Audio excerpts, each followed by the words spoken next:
sinto teu vento soprar. Shema ou morfo? O apóstolo Paulo escreve às igrejas localizadas na região da Galácia e ali ele apresenta um diagnóstico, uma tristeza ao olhar e ver a situação espiritual daquela igreja. Capítulo 1, versículo 6 da sua carta aos Gálatas está escrito: muito me admira vós estáis passando tão depressa daqueles que vos chamou para a sua graça para outro evangelho. Então ali estava se perdendo a essência do evangelho e do que era a essência de ser cristão e do cristianismo.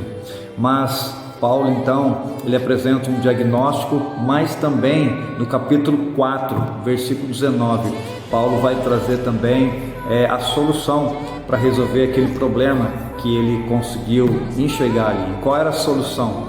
Capítulo 4, versículo 19, está escrito: filhinhos, pelos quais eu sofro novamente dores de parto, para ver Cristo formado em vós. Por que ele está dizendo sofre novamente? Porque ele já havia ensinado o povo, já havia ajudado a formar aquela igreja em uma das suas viagens missionárias, mas agora ele estava necessitando de ensinar novamente.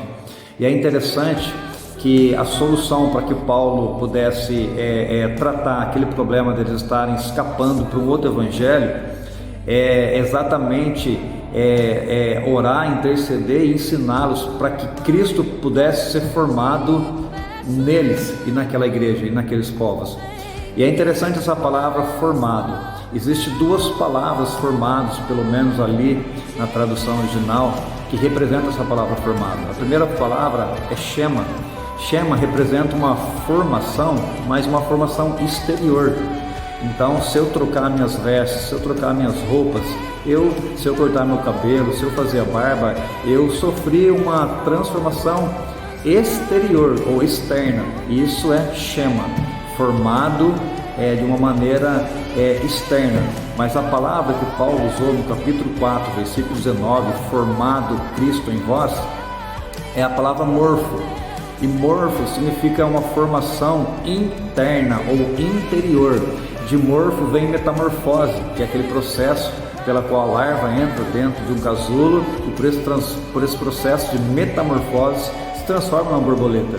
E isso é exatamente o que o Paulo está dizendo aqui. Essa formação de Cristo neles teria que ser interna, não bastava apenas ser externa, precisava ter uma transformação interior, uma formação de Cristo no interior deles. Essa era a solução para aquela igreja, para aquele povo. E Paulo estava novamente orando,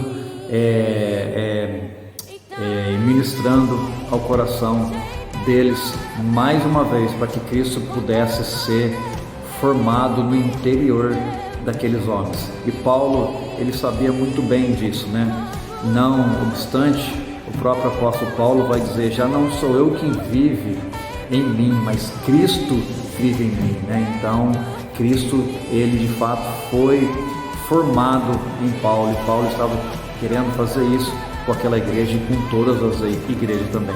Aliás, querido, uma definição de igreja é isso: pessoas que se submetem ao Evangelho, à graça, ao senhorio de Jesus e se submete a esse processo onde Cristo começa a ser formado no interior deles.